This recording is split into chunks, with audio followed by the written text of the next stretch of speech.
বন্ধুরা, আমি একটি প্রশ্ন করব।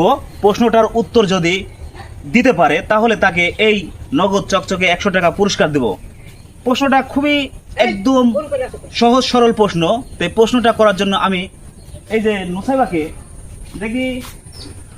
নুসাইবা, এদিকে আসো, শোনো। কেমন আছো? ভালো আছো? আচ্ছা, তাহলে তোমাকে আমি একটা প্রশ্ন করব। প্রশ্নটা হচ্ছে, কথা জোরে বলবে, হ্যাঁ? আচ্ছা, তোমাকে একটা প্রশ্ন করব। প্রশ্নটার যদি উত্তর তুমি দিতে পারো তাহলে তোমাকে নগদ চকচকে 100 টাকা পুরস্কার দেব। তুমি কি 100 টাকা নিতে চাও? হ্যাঁ, জোরে। আচ্ছা, তাহলে বলো ক্যামেরার দিকে তাকিয়ে। এখন বলবে যে হযরত মুহাম্মদ সাল্লাল্লাহু আলাইহি সাল্লামের ডাক নাম কি ছিল? জোরে বলো। হ্যাঁ, এইদিকে বলো। হযরত মুহাম্মদ সাল্লাল্লাহু আলাইহি সাল্লামের ডাক নাম কি ছিল? আলামিন। আলামিন।